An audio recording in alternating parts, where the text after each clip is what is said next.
Nifty bank જુઓ અત્યારે જબરદસ્ત મજબૂતી તરફ આગળ વધી રહ્યું છે. અત્યારે 12માંથી 11 કાઉન્ટર્સ એવા છે નિફ્ટી બેંકના જે મજબૂત છે અને અત્યારે નિફ્ટી બેંક 49,840ની ઉપર 650 અંકની મજબૂતી સાથે આપણને કાઉન્ટર અત્યારે ઇન્ડેક્સ રાધર આપણને આગળ વધતું દેખાડી રહ્યું છે. આઈસીઆઈસીઆઈ બેંક અર્પણ તરફથી જે કોલ છે એના પર પણ ફરી નજર કરીએ તો અત્યારે 1273 ડેઝ હાઈ બનાવ્યા છે આઈસીઆઈસીઆઈ બેંકે. 1300 સુધીના લક્ષ્યાંક જે છે લેવલ્સ તરફ આગળ વધતું દેખાડી રહ્યું છે આઈસીઆઈસીઆઈ બેંક. અર્પણ આ સિવાય અત્યારે એચડીએફસી બેંક જેવો જે આઈસીઆઈસીઆઈ બેંકની સાથે નિફ્ટી બેંક માટે જે કોન્ટ્રીબ્યુટ કરી રહ્યું છે આ સિવાય પણ અત્યારે બધા જ સ્ટોક્સ ગેઇનિંગ તરફ છે જે નિફ્ટી બેંકનું અત્યારે આઉટ પરફોર્મન્સ માટે સપોર્ટ કરી રહ્યા છે. ચર્ચા કરીએ આના પર એકવાર ફરી. સો ચાલી અમોંગ બેન્કિંગ પેક આઈસીઆઈસીઆઈ બેંકની આપણે ઓલરેડી ડિસ્કસ કરી ચૂક્યા છે, બટ એક જે સ્ટોક જે છે જે ઓવરસોલ્ડ ટેરેટરીમાં છે અને કરંટ લેવલથી એક સ્ટ્રોંગ સ્ટોક કવરિંગ મૂવ આપી શકે છે પીએસયુ બેન્કિંગનો સ્ટોક છે bank of Baroda. Post result negative momentum તમને આ કાઉન્ટરમાં આવતું જોવા મળ્યું હતું અને નીચેની સાઈડ પર 206 સુધીના ગઈકાલે લોસ બનાવતા જોવા મળ્યું હતું.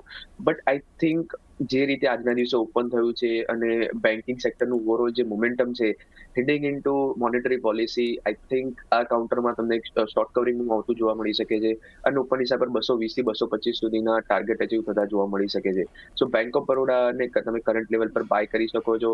એન્ડ અપાર્ટ ફ્રોમ દેટ થોડા પોઝિશનલ પર્સપેક્ટિવથી બાય કરવું હોય તો પીએસયુ બેંકમાંથી એસબીઆઈને પણ તમે એક્યુમ્યુલેટ કરી શકો છો.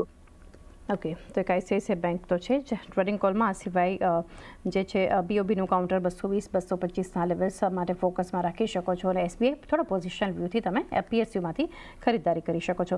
રિલાયન્સ ઇન્ડસ્ટ્રીઝ માટે એક વ્યૂ અર્પણ ત્યાં પણ અત્યારે જોઈ રહ્યા છીએ ડેઝ હાઈ બન્યા 1256 બસ રિકવરી. આ સ્ટોક પણ ડેઝ લોથી રિકવર થતો બતાવી રહ્યું છે. રિલાયન્સ ઇન્ડસ્ટ્રીઝ કઈ રીતે સલાહ રહેશે આપની?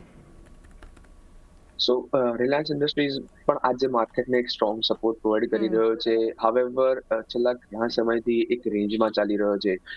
સ્ટ્રક્ચરલી એના સપોર્ટ પાસે ટ્રેડ થઈ રહ્યો છે તો ચાન્સીસ છે કે તમને કરંટ લેવલથી સ્લોલી અને ગ્રેજ્યુઅલી બાઇંગ ઇન્ટરેસ્ટ આવતું જોવા મળી શકે છે. બટ જે માર્કેટનું જે લીડરશિપ પોઝિશન જે છે એ અત્યારે બેન્કિંગ સેક્ટર પાસે છે. ઓલરેડી ડાઉનફોલમાં બેન્કિંગે એક સારો એવો સપોર્ટ પ્રોવાઈડ કર્યો હતો અને હવે જ્યારે માર્કેટ રિકવરી તરફ જઈ રહ્યું છે અને માર્કેટ જે રીતે આપણે વાત કરી કે 23,800 23,900 તરફ હેડ કરી રહ્યું છે ત્યારે banking will provide a major part of the upside. રિલાયન્સમાં પણ બાયસ પોઝિટિવ સાઇડ પર રહેશે, બટ જે ટ્રેડિંગ મોમેન્ટમ જે મળવું જોઈએ એ ટ્રેડિંગ મોમેન્ટમ લેક કરી રહ્યું છે રિલાયન્સ.